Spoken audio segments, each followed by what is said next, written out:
Pai do Senhor Jesus Cristo. Irmãos, nessa noite eu quero entoar um hino ao Senhor, que fala que os que confiam no Senhor são como os montes de Sião, que não se abalam, mas permanecem para sempre.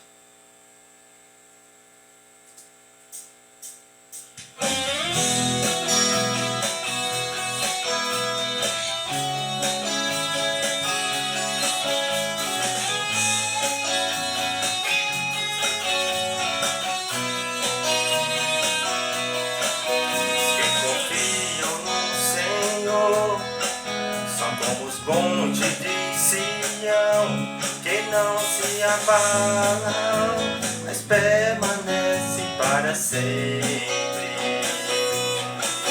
Como em volta de Jerusalém estão os montes, assim é o Senhor em volta do seu povo. Autoridade e poder, o domínio em suas mãos, pois o Senhor é Deus, o Senhor é Rei dos povos. Cale-se diante dele a terra, dobre o joelho e ergam as mãos, pois o Senhor é Deus, o Senhor é Rei dos povos. Cale-se diante dele a terra, dobre o joelho e ergam as mãos, pois o Senhor é Deus, o Senhor é Rei dos povos. Aleluia, glória, aleluia, aleluia, glória, aleluia, aleluia, glória, aleluia, aleluia. Aleluia, glória, aleluia, aleluia, glória, aleluia, aleluia, glória, aleluia, aleluia.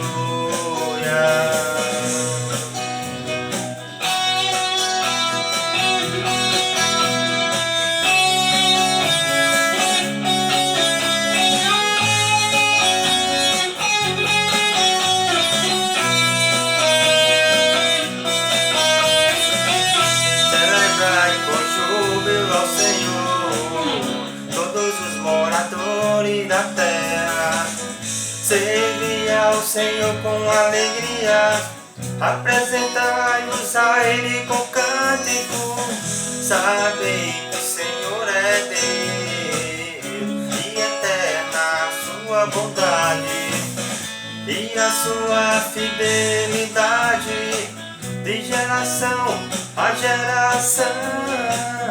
Aleluia, glória, aleluia, aleluia, glória, aleluia, aleluia, glória, aleluia, aleluia, glória, aleluia. Sem Jesus não dá, não dá, não dá. Sem Jesus não dá, não dá, não dá. Sem Jesus não dá.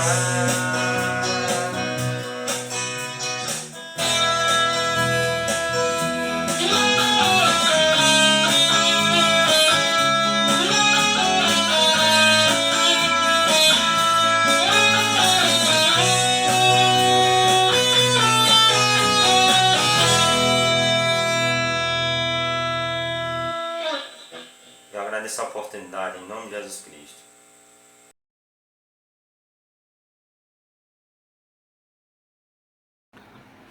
Boa noite, meus amados irmãos, a graça e a paz do Senhor Jesus. É um prazer imenso estar aqui mais uma vez com os irmãos nessa amada igreja, a igreja a qual amamos, a qual temos um carinho imenso, por que melhor não dizer a nossa igreja. Agradecer a Deus pela vida do nosso pastor Norman, nossos amados irmãos, presbíteros, diáconos, pela vida de vocês, queridos, que têm colaborado e ajudado no avanço do reino aqui na cidade de Santa Luzia, né? Podemos dizer assim. Louvado seja Deus por isso, queridos. Muito feliz de fazer nesta noite poder ministrar a palavra do Senhor aos irmãos E quero dizer mais uma vez da saudade que temos de todos e que, se Deus quiser, em breve estaremos aí visitando os irmãos no momento oportuno de Deus. Queridos, hoje eu quero, no dia do Senhor, dia a qual o Senhor ressuscitou, eu quero trazer uma palavra nesta noite, irmãos, uma palavra muito conhecida, já muito pregada. Então, nosso objetivo hoje é, como diz o apóstolo Pedro, lá na sua segunda carta, no capítulo 2, Pedro diz, verso 12, se você me falha a memória, que o objetivo dele escrever aquela carta não era trazer nada novo, estou usando minhas palavras, mas lembrar a igreja daquilo que eles já sabiam. Então, nosso objetivo para os irmãos hoje nada mais é do que lembrar, exortar algo que a igreja já sabe. Então, essa é a palavra que nós queremos ministrar aos irmãos. Eu convido você que abra a sua Bíblia na segunda carta de Paulo à igreja de Coríntios, no capítulo 1, verso de 1 a 4. Segunda carta de Paulo, inspirado pelo Espírito Santo, à igreja de Coríntios, capítulo 1, verso de 1 a 4. Ele diz assim, queridos: Paulo, apóstolo de Jesus Cristo pela vontade de Deus, e o irmão Timóteo, a igreja de Deus que está em Coríntio, e a todos os santos em toda a Acaia. Graça a vós outros e paz da parte de da parte de Deus, nosso Pai, e do Senhor Jesus Cristo. Bendito seja o Deus e Pai de nosso Senhor Jesus Cristo, o Pai de misericórdia e o Deus de toda consolação.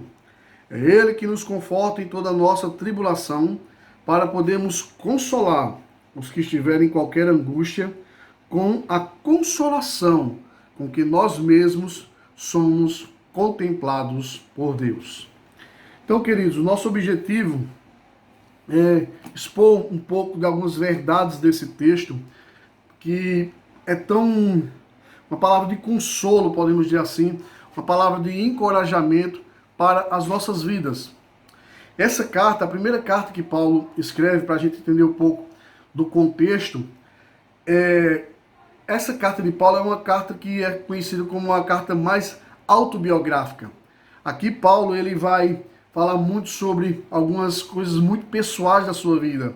Ele vai tratar algo muito particular a ser conhecido pelos demais comentaristas e teólogos.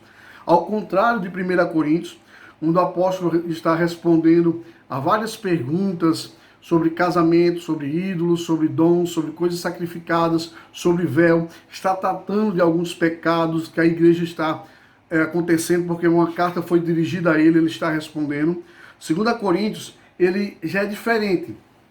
2 Coríntios, Paulo abre as cortinas da sua alma e mostra suas dores mais profundas, suas tensões mais íntimas, suas experiências mais arrebatadoras. Mas também ele vai mostrar a ação de Deus em todas as circunstâncias da sua vida. E é isso que eu e você precisamos aprender nos momentos difíceis. Entender que nos momentos difíceis da vida temos que entender o que Deus tem para a nossa vida. Porque lutas sempre vamos ter. Dificuldades sempre vamos ter. Aflições sempre vamos ter. Mas a grande questão é como nos lidamos com essas aflições. Como a gente... quais são as lições que nós aprendemos, o que Deus quer ensinar no meio da sua igreja. O que o Senhor tem para ensinar? Já disse alguém, usou uma expressão, um adjetivo que talvez não seja muito correto assim para usar, mas os irmãos vão entender a minha expressão, mas não o sentido é mais assim, Deus ele é oportunista. Aí você diz, nossa, mas que palavra estranha, né? Soa pesado, como que alguém que é aproveitador, mas não. Mas no sentido que essa pessoa falou é no sentido de que Deus usa circunstâncias para ensinar a sua igreja. E dentro do que nós temos vivido hoje, dentro das lutas e dificuldades que nós temos vivido hoje, a minha pergunta é o seguinte: eu e você temos aprendido alguma lição das circunstâncias da vida? Eu e você estamos aprendendo, estamos tirando lições, entendendo o que o Senhor tem para as nossas vidas. Porque Paulo, ele vai escrever essa carta e ele fala de várias coisas que aconteceu na sua vida, principalmente nesses versículos aqui, você começa a enxergar algo tremendo que aconteceu na vida do apóstolo Paulo. E nós sabemos que Paulo passou por lutas, Paulo passou por grandes dificuldades. Paulo passou, ele vai dizer lá dentro dessa carta, lá no capítulo 11, quantos sofrimentos ele teve, quantas lutas ele passou. Então você veja, ninguém melhor do que o apóstolo Paulo para falar dessas verdades que nós vamos aprender nesta noite ou relembrar nesta noite. Então você veja que é fundamental que diante das lutas que o Senhor permite que venha sobre a minha e a sua vida, eu e você tirarmos lições. Porque, queridos, a vida cristã é a vida de aprendizado. E eu preciso entender que Deus quer da minha vida, em vez de murmurar, entender aonde o Senhor quer me levar, aonde o Senhor quer me ensinar, o que o Senhor quer me ensinar. E o tema da nossa mensagem hoje é o seguinte: Deus usa situações e circunstâncias para ensinar a sua igreja. Deus usa situações e circunstâncias para ensinar a sua igreja. Veja comigo, o primeiro versículo do texto que nós lemos Paulo está se apresentando à igreja e ele começa a falar do seu chamado e a quem ele se dirige. Veja, vamos tentar entender a exposição do texto. Paulo, ele começa com uma coisa interessante no verso 1. Paulo diz: Paulo, apóstolo de Jesus Cristo, pela vontade de Deus. Por que Paulo fala isso? Porque Paulo ele foi um dos fundadores da igreja de Coríntios. Mas alguns falsos mestres e alguns irmãos estavam questionando o chamado do apóstolo, estavam colocando em dúvida o chamado do apóstolo. E aí Paulo diz à igreja o seguinte: olha, Paulo, apóstolo de Jesus Cristo, pela vontade de Deus. Não fui eu que me intitulei apóstolo, não fui eu que quis ser apóstolo, não fui eu que me auto-ungi, como alguns têm feito aí, né? Abre seus salões e se auto-intitulam pastores, se auto-intitulam mestres. Mas Paulo diz: olha, eu não fui eu que quis ser apóstolo. Eu fui chamado por Deus. E aqui, queridos, eu já começo a aprender duas grandes verdades para mim na sua vida com esse posicionamento de Paulo. O primeiro é que eu e você não queira assumir cargos ou posições da igreja que Deus não nos chamou. Veja que Paulo diz: olha, eu fui chamado por Deus. Foi Deus que me vocacionou. Lamentavelmente, a gente tem visto hoje muitas pessoas, amados, que querem trabalhar na igreja, querem estar na igreja, mas elas não estão fazendo porque amam. Elas fazem por status. Elas querem ser pastores porque é um título, traz um certo destaque. E Paulo diz: olha, pare com isso. Eu não quis ser apóstolo. Eu fui chamado, foi Deus que me escolheu desde o ventre da minha mãe. Então, querido, se você está querendo fazer algo, mas se Deus não te vocacionou, não faça isso. Não queira assumir um cargo que Deus não tem chamado você para isso. Ah, não, mas eu faço melhor. Ah, se fosse... Não, querido. Deus sabe a quem Ele chama. Deus sabe quem vocaciona. Então eu preciso entender isso que Paulo está dizendo. Olha, Paulo, apóstolo de Jesus Cristo, pela vontade de Deus. Foi o Eterno que me chamou. Então eu não posso querer fazer algo para o qual eu não fui chamado. Lembra do rei Uzias, lá em 2 Crônicas, capítulo 26? A Bíblia diz que Deus dá graça a Uzias, traz paz na vida de Uzias. Mas aí Uzias se ensoberbece e ele entra no templo para oferecer incenso. Uzias não era sacerdote. Uzias não podia fazer, ele era rei, mas ele não era sacerdote para oferecer sacrifício. Mas seu coração fica tão soberbo que ele entra no templo e diz a Bíblia que o Senhor o fere com lepra. Os sacerdotes o impedem, você conhece o texto. E Uzias tenta forçar e o Senhor o pune. Quando ele põe a mão na testa, sempre que está ficando leproso, corre e ali Deus o pune e ele morre leproso. Veja só, um homem que quis ser algo para o qual não foi chamado. E nós temos visto muitos, queridos, muitas pessoas com dons e talentos, mas nas funções erradas. Se Deus te chamou para ser diácono, seja um bom diácono. Porque é o que é outra lição que nós vamos aprender com isso com Paulo. Porque quando ele diz, eu fui chamado por Deus, então eu não posso estar num local que Deus não me chamou. Mas, se Deus me chamou para algo para fazer, eu devo fazer com amor e dedicação. Deus te chamou para quê? Qual o seu ministério na igreja? Qual a sua função na igreja? Qual o seu cargo? É limpar a igreja? É tocar? É cantar? É pregar? É pastor? É diácono? É presbítero? Faça com zelo e dedicação. Dedique-se a isso. Faça com zelo. Enfrente as lutas, enfrente as dificuldades. Se alguém está lhe criticando, deixe ele criticar, mas você entenda que você está fazendo para Deus. Que você foi chamado por Deus para fazer. Tem muitas pessoas que estão deixando a igreja sofrer porque tem abandonado seus ministérios. Meu irmão, se o Senhor te chamou, morra por isso. Mas não abandone aquilo para o qual o Senhor te vocacionou. Porque foi o Senhor que chamou você para fazer algo que só você pode fazer. Ele vai levantar outras pessoas para fazer várias coisas, mas você vai deixar de ser abençoado. Então, o entendimento do chamado, da vocação, é que ela é pessoal e intransferível. Outra pessoa não pode fazer o que Deus tem para fazer através de você. Então, o chamado de Deus é pessoal, é intransferível e ele é irresistível. Por quê? Porque quando eu sei que Deus tem algo na minha vida, eu posso estar fazendo qualquer outra coisa. Mas se eu não estiver realizando aquilo para o qual Deus me chamou, eu nunca vou estar satisfeito. Então, querido, você foi chamado por Deus para ser diácono. Seja diácono com excelência.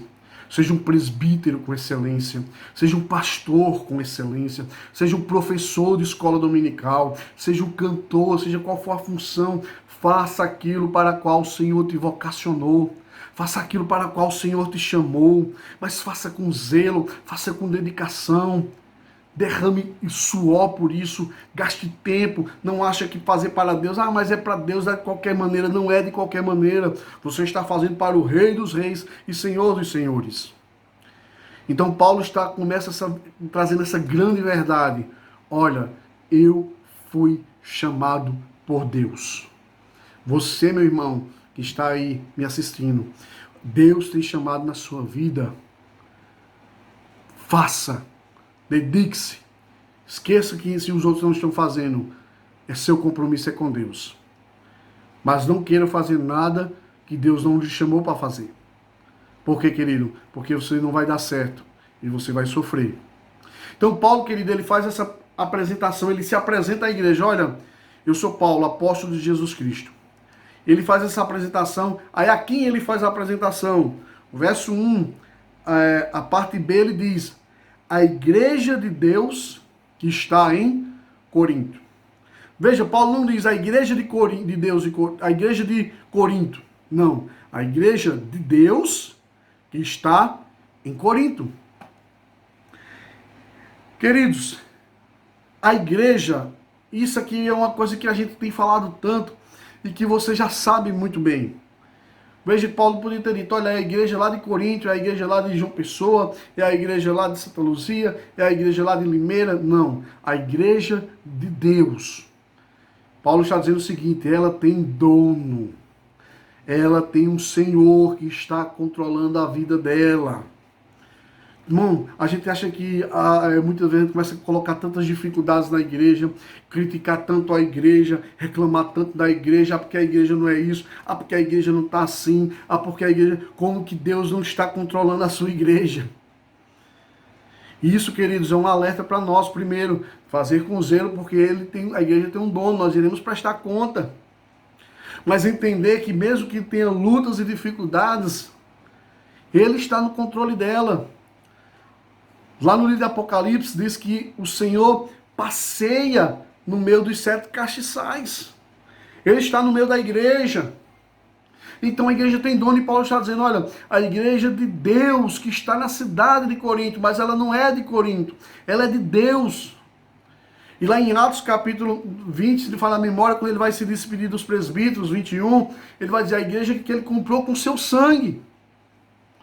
Então essa igreja, queridos, tem dono. Ele tem um Senhor que está governando.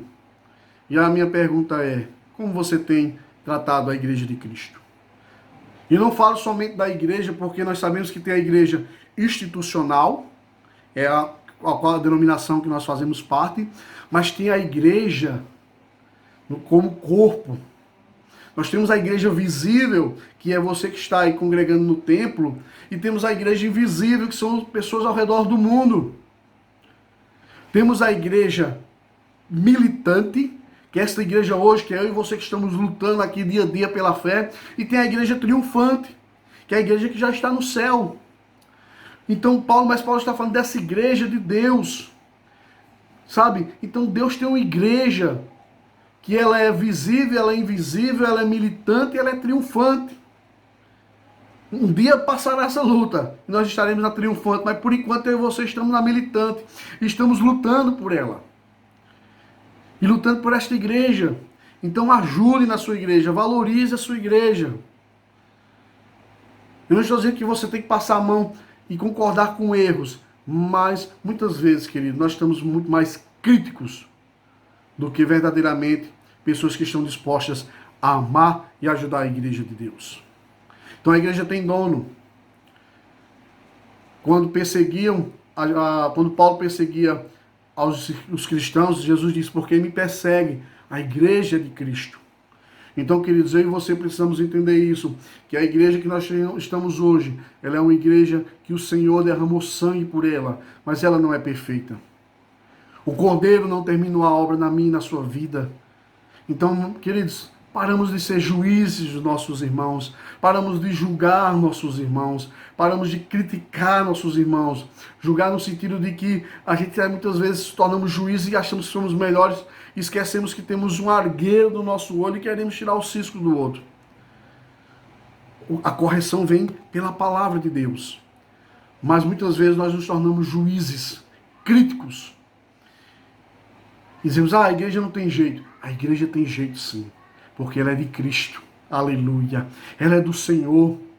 Então eu e você precisamos valorizar esta igreja, queridos, precisamos amar a igreja do Senhor, eu e você precisamos dar valor à igreja, entender que ela é importante na nossa vida, a comunhão dos santos. A gente tem vivido esse momento de quarentena, e vamos ser sinceros, irmão, que saudade temos de estar junto dos irmãos, abraçar os irmãos. Agora eu quero dizer uma coisa para você, querido. Nesse período que a gente está afastado, se você não está sentindo falta da comunhão com a igreja, comece a rever a sua vida cristã. Comece a rever a sua vida cristã, porque é inadmissível um cristão, uma pessoa que é lavada pelo sangue do Cordeiro, que é salva em Cristo, e não ter prazer de querer estar na comunhão. Porque nós não somos igreja sozinho. Nós fazemos parte do corpo de Cristo. Se você não sente saudade, reveja a sua fé. Reveja como está a sua vida. Porque, queridos, nós fazemos parte de um corpo, o qual a cabeça é Cristo. Louvado seja Deus. Continuando, queridos, Paulo vai dizer, olha, Paulo, apóstolo de Jesus Cristo, pela vontade de Deus, foi chamado a igreja para ser apóstolo na igreja de Deus, para servir na igreja de Deus. E aqui no verso 2, Paulo evoca duas bênçãos maravilhosas sobre a igreja. Você veja que em todas as cartas Paulo ele faz essa menção. Mas aqui ele evoca duas bênçãos que eu quero destacar para você. Acompanhe comigo no verso 2. Paulo diz, a graça a vós outros e a paz da parte de Deus nosso Pai e do Senhor Jesus Cristo. Duas bênçãos Paulo evoca aqui. Paulo evoca a graça e a paz. E o que é graça? Nós sabemos que o nosso dicionário diz que graça é favor imerecido. Graça é causa da salvação. A graça é a bênção da salvação sobre nossas vidas. Nós vivemos isso lá em Efésios capítulo 2, verso 8, onde o apóstolo Paulo diz, porque pela graça sois salvos, por meio da fé. E isso não vem de vós, é dom de Deus. A salvação é ato maravilhoso e único de Deus. Paulo invoca essa bênção lembrando a igreja, olha, que a graça, ou seja, as bênçãos imerecidas de Deus, seja sobre sua vida. Muitas vezes, queridos, nós como crentes falamos algumas coisas erradas. Se eu merecer, se eu merecer isso, Deus quiser me dar se eu merecer. Queridos, eu e você não merecemos nada do Senhor. Não merecemos nada de Deus, porque nós somos pecadores. Nós erramos todos os dias. Me desculpe aqui eu tocar num hino que eu confesso que eu não canto mais ele. Aquele hino que a gente diz assim, restitui, eu quero de volta o que é meu. Queridos, eu e você merecemos o inferno. Mas Jesus Cristo morreu pelos nossos pecados. Eu não quero entrar na área da música, eu estou dizendo é algo pessoal meu, Cleomaci, Comar. E sabe, não, o que é que eu mereço? Eu não mereço nada. Mas tudo que eu tenho, tudo que eu sou e tudo que eu serei é Deus. E aqui Paulo diz, olha, a graça seja sobre vós, o favor imerecido de Deus. As bênçãos que eu e você não merecem sejam sobre você. E essa graça é a causa da salvação. E a paz? A paz já é o resultado, é a consequência da salvação. É o que manifesta aquilo que acontece na vida do salvo. Ou seja, nós estamos vivendo momentos difíceis, mas o salvo ele tem paz com Deus. E essa paz aqui, irmão, é uma paz não simplesmente de ausência de problema, mas uma paz em saber que eu agora sou filho de Deus. Não é uma paz no meio das lutas, que a gente vai falar mais um pouquinho adiante, mas é uma paz de um relacionamento com Deus. Romanos capítulo 5, verso 1, Paulo diz, tendo sido, pois, justificados pela fé, temos paz com Deus por nosso Senhor Jesus Cristo. Veja bem, tendo sido o quê? Justificados, eu era pecador, Jesus vem, assume o meu lugar, e agora eu recebo o que? A justificação, eu me torno, aos olhos de Deus, eu sou justo em Cristo, porque não por meus méritos, não porque eu quero, não há nada que eu faça, mas por causa de Cristo eu sou justificado. O Senhor me deixa inocente. E agora eu posso o quê? Ter paz com Deus. Me reconciliar com Deus. Saber que eu não sou mais inimigo de Deus, como o Tiago diz, que aqueles que querem ser amigos do mundo tornam-se inimigos de Deus. Então essa é o resultado. Eu concordo com Hernando Dias Lopes quando ele diz, não há graça sem paz e não há paz sem graça. Não há graça e nem paz fora do Pai e do Filho, do Senhor Deus e Jesus Cristo. Essas duas bênçãos é fundamental, queridos, para a igreja, porque isso manifesta-se na vida do salvo, daquele que entendeu que ele era pecador e que Jesus Cristo morreu naquela cruz para perdoar os seus pecados. Você precisa ter entendimento disso, querido. Lamentavelmente, tem hoje pessoas que estão vivendo 10, 15, 20 anos dentro da igreja, mas ela ainda não entendeu o que é salvação. Eu e você não merecemos nada, mas em Cristo Jesus nós somos salvos. Nós reconhecemos que somos pecador, entendemos que merecemos o inferno, mas que Jesus perdoa os nossos pecados, louvado seja Deus. E agora eu posso ir para o céu por causa dos méritos de Cristo. Lembra do ladrão na cruz? Senhor, lembra-te de mim. Tem um diálogo entre os dois. Um diz, se tu és o Cristo, se tu és Deus, tu tira-nos daqui. E o outro diz, olha, você nem temes a Deus estando na mesma condenação. Nós, pelos nossos feitos, merecemos estar aqui. Ele nenhum mal fez. Eu sou culpado, ele é inocente. Senhor, lembre-te de mim quando entrares no teu reino. Reconhece que Jesus é rei e que tem poder sobre a vida e a morte. E Jesus diz, hoje estarás comigo. Então, querido, Paulo invoca essa bênção maravilhosa sobre a igreja. A graça e a paz que é resultado. Graça, causa da salvação. Aleluia. Paz, resultado dessa salvação. E tendo esse entendimento de que Paulo, como ele se apresenta à igreja, que ele foi chamado por Deus para servir a igreja de Deus, que foi salva pelos méritos de Cristo, que hoje tem paz com Deus. Paulo agora, queridos, no verso 3 e 4, Paulo vai fazer menção e começa a fazer uma exaltação a Deus. E Paulo faz uma exaltação, e eu aqui quero destacar 3 verdades que Paulo traz para mim e para você. Veja só, Paulo começa a exaltar a Deus pelo que ele é. Paulo apresenta-se, lembre-se, fala para que ele está servindo, fala como essa igreja foi comprada e agora ele exalta a Deus. Exalta a Deus por quê? Primeiro, Paulo exalta a Deus pelo que ele é, porque ele é Deus. Veja comigo o verso 3. Bendito seja o Deus e Pai de nosso Senhor Jesus Cristo, o Pai da misericórdia e o Deus de toda consolação. Querido, Paulo faz uma coisa tremenda aqui, ele começa a mostrar Deus como Pai da misericórdia. E a gente sabe que misericórdia é um atributo moral de Deus, em que e esse atributo moral de Deus, ele revela em Deus não dá ao pecador o que ele merece. O juízo de Deus, a justiça de Deus, existe condenação, mas a misericórdia de Deus, ela manifesta perdão. E aqui Paulo diz que eu e você recebemos misericórdia.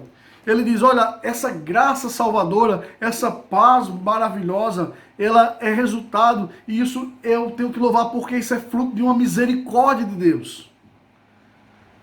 Veja só, Romanos 3, 10 a 12, dentro do que eu já falei um pouquinho anterior, ele diz, como está escrito, não há um justo, nem um sequer, não há ninguém que entenda, não há ninguém que busque a Deus, todos se extraviaram e juntamente se fizeram inúteis, não há quem faça o bem, não há um sequer. Então você veja, queridos, que todos nós se extraviamos e agora Deus, esse Pai de misericórdia, e aqui a misericórdia é ampla, ele é o princípio, ele é a plenitude. Deus é um Deus de misericórdia. Deus é um Deus que perdoa. Deus é um Deus que ama.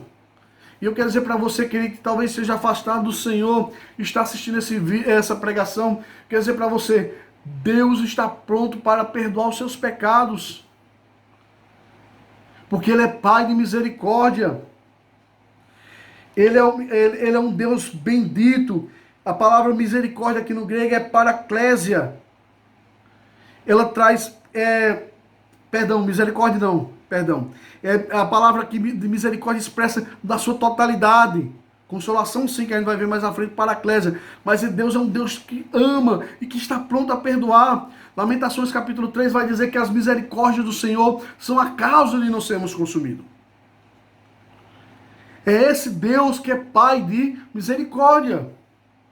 Você está sofrendo, está aflito, saiba, Deus é um Deus de misericórdia. Deus é um Deus de graça. Deus é um Deus de perdão.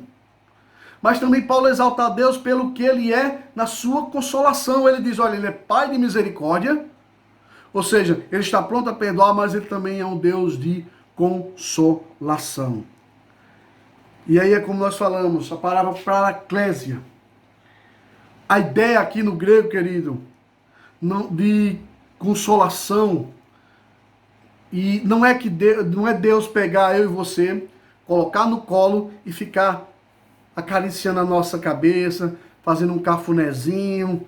Não é nada disso.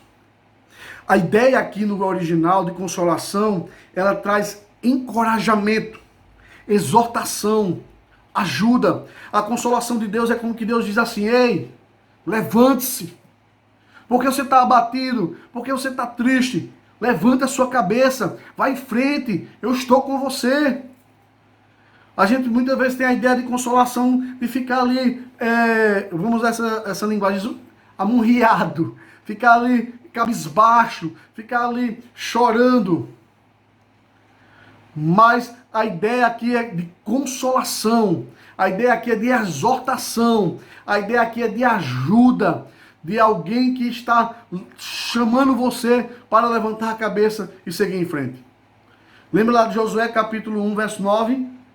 Moisés morre, Moisés morreu, o povo está lá chorando, e aí Deus aparece a Josué e diz o quê? Josué, esforça-te, levanta-te, faz esse povo passar o Jordão.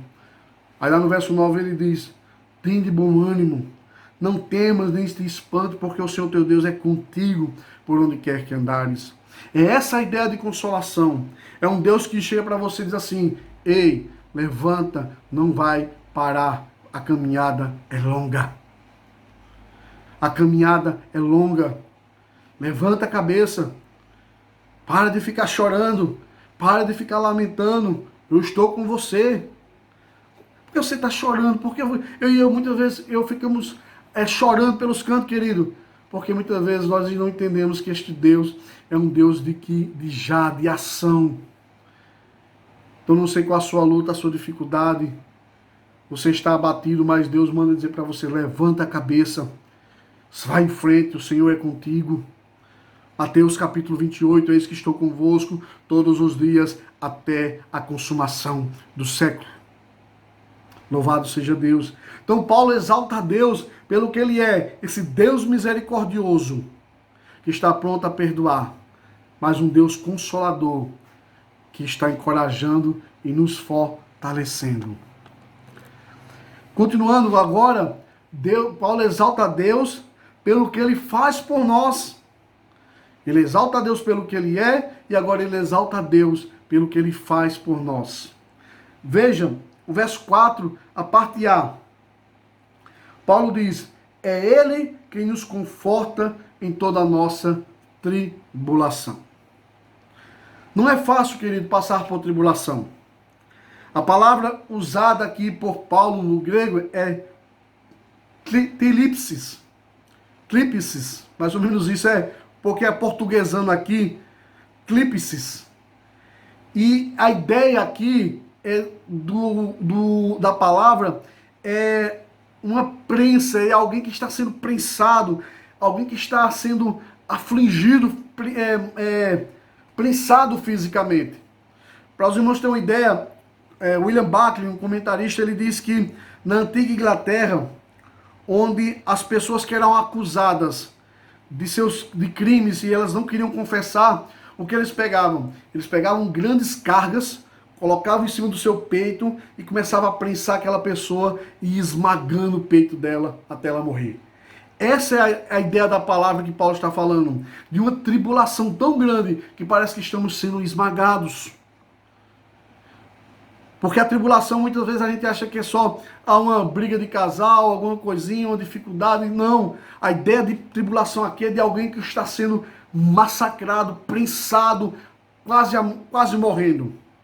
E aí Paulo diz, é ele quem nos conforta em toda a nossa tribulação. Você está sendo prensado, você está sofrendo tanto fisicamente, assim, ou espiritualmente, aquela pressão que você acha que vai ser esmagado. Deus vem sobre nós e nos conforta nessas tribulações. Por quê, queridos? Porque a tribulação na vida do cristão, elas não são para nos matar. Você sabe disso. Elas são para nos aperfeiçoar. Elas não vão nos destruir. O fogo da tribulação, ela nos purifica, nos limpa e nos fortalece. Veja o verso, ele diz, é ele quem nos conforta. Seja qual for a tribulação que eu e você estejamos passando, tribulação essa que é o ponto que a gente diz assim, Senhor, eu não aguento mais. Senhor, eu acho que eu vou perder a fé. Senhor, me ajuda que eu vou morrer. A Bíblia diz que ele vem e nos conforta. E como ele nos conforta? Irmão, pelo menos de 3 maneiras. primeiro com o seu Espírito Santo. João 14, versos 16 e 17 diz: Eu rogarei ao Pai, e Ele vos dará outro Consolador, para que fique convosco para sempre, o Espírito da verdade, que o mundo não pode receber, porque não o vê nem o conhece. Mas vós o conheceis, porque habita convosco e estará em vós. Deus conforta você através do Espírito Santo que está dentro de você. Ele disse: olha, eu rogarei ao Pai, Ele vai enviar esse outro Consolador, que estará convosco. Então o Espírito Santo a todos os momentos está nos fortalecendo. Ele nos conforta, e esse Espírito Santo produz o que? Paz. E assim essa paz de Jesus que está lá em João 14, 27, onde ele diz: deixo-vos a paz, a minha paz vos dou, não vos la dou como o mundo a dá. Não se turbe o vosso coração, nem se atemorize. Deus está confortando você, querido, através do Espírito Santo, através da pregação da palavra de Deus, da palavra que você lê em casa. Por isso que é importante lermos. Porque Romanos 10, 17 diz que a fé vem pelo ouvir, e ouvir a palavra de Deus. A paz de Deus se manifesta na nossa vida através da intercessão. Jesus está intercedendo por nós. Romanos 8, 34 diz: quem é que condena? Pois é Cristo que morreu, ou antes que ressuscitou dentre os mortos, o qual está à direita de Deus e também intercede por nós. Cristo está lá no céu, intercedendo pela sua igreja. Está lá intercedendo por mim e você. Então, querido, acalme o seu coração. Dentro dessa tribulação que você está sofrendo, dentro dessa pressão que está talvez sufocando e você às vezes não consegue respirar. O Espírito Santo, Deus diz, Paulo diz, Ele nos conforta nessas tribulações. E por que Ele nos conforta? E aí Paulo vem a terceiro e último ponto, que Paulo exalta a Deus pelo que Ele faz por meio de nós. Lembre-se, Paulo exalta a Deus pelo que Ele é, Pai de misericórdia, Deus misericordioso, Deus de consolação. E por ser o Deus de consolação, Paulo exalta pelo que Ele faz em nós. Ele nos consola. Essa consolação vem na nossa alma. E agora, depois de sermos consolados, Paulo exalta a Deus pelo que Ele faz. Por quê? Por meio de nós. Quero aqui expressar um comentário de Hernando Dias Lopes que eu achei maravilhoso e eu concordo plenamente com isso. O consolo de Deus, amados, é realizado em nós, mas não para nós. Mas não para em nós. Não somos um reservatório, mas um canal de consolação divina. Somos consolados para sermos consoladores. Deus não nos abençoa para sermos abençoadores. As angústias pelas quais passamos são pedagógicas, ou seja, traz ensino. Deus não desperdiça sofrimento na vida dos seus filhos. Nossas angústias têm um propósito. Nossas feridas tornam-se fontes de consolo. Nossas lágrimas tornam-se óleo terapêutico. Nossas experiências, instrumentos de encorajamento para outras pessoas.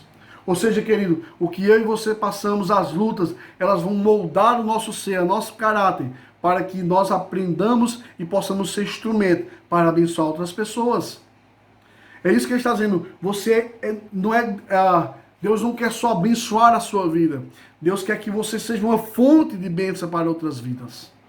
Não é que eu quero ser abençoado, sim, mas saiba que a luta, a dor e o sofrimento e tudo que acontecer na sua vida é com o propósito de lhe ensinar para ajudar outras pessoas. Sabe aquela ditada assim que a gente usa muito? Deus trabalha em nós para depois trabalhar através de nós. É isso que Deus faz. Deus trabalhou na vida de Paulo para depois usar Paulo. Deus trabalha em você. Essa luta, angústia é para moldar o meu e o seu caráter. Não é fácil. É difícil, dói. Tribulação machuca. Tira da angústia, lágrimas.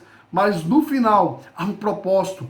Deus não trabalha, queridos, ao léu. Deus não está no céu, como eu já falei, pego de surpresa. Deus não está pensando o que Ele vai fazer. Tudo já está debaixo da sua soberania. Tudo já está organizado. A Bíblia está aqui a prova disso. O fim já está escrito. Então Deus está no controle de todas as coisas. 2 Coríntios, no capítulo 4, versos 17 e 18, Paulo entendeu isso tão profundo, que ele vai dizer o seguinte: porque a nossa leve e momentânea tribulação produz para nós um peso eterno de glória muito excelente. Não atentando nós nas coisas que se veem, mas nas que se não veem, porque as que se veem são temporais, e as que não se veem são eternas. Veja, Paulo aprendeu tão forte isso, que ele vai usar a expressão, porque a nossa leve e momentânea tribulação. Não, só alguém cheio do Espírito Santo, trabalhado por Deus, pelo seu caráter moldado, tem essa capacidade de dizer, olha, a nossa leve e momentânea tribulação. Por quê? Porque elas passam. Lá em Romanos capítulo 8, ele vai dizer depois também, para mim tenho por certo que as aflições do tempo presente não são para comparar com a glória que em nós há de ser revelada. Diante desse texto, querido, eu quero fazer 3 aplicações para mim e para a sua vida. Primeiro, lembre-se, Deus está no trono e tudo governa. Nada acontece sem a sua permissão ou seu decreto. Segundo, as lutas e aflições que vêm sobre mim e você não são para nos destruir, mas para trabalhar e moldar o nosso caráter. Terceiro, após Ele trabalhar na nossa vida, não murmure, porque o Senhor vai te usar para consolar e abençoar outras pessoas. Amém? Que Deus te abençoe, que Deus te guarde. Fazer uma oração. Querido Deus e Pai, nós te louvamos, agradecemos por tudo que o Senhor é em nós. Ajude-nos a entender o teu trabalhar, o teu agir, sabendo que o Senhor está governando todas as coisas e que tudo o Senhor age com propósito para um fim maior, que é nos abençoar. Ser conosco, ajuda-nos aqueles que estão abatidos e aflitos e fortalece a nossa vida, Senhor. No nome de Jesus nós agradecemos. Amém. Queridos, que Deus te abençoe, que você possa descansar no Senhor e usar uma frase que, se não me engano, é de Santo Agostinho, não, São Francisco de Assis, perdão. Ele diz assim: Senhor, dá-me forças para suportar aquilo que eu não posso mudar. Não peça para Deus tirar você das lutas. Peça para que você passe por elas e aprenda quais são as lições que Ele tem. Que Deus te abençoe, que Deus te guarde, que Deus te fortaleça. Em nome de Jesus. Amém.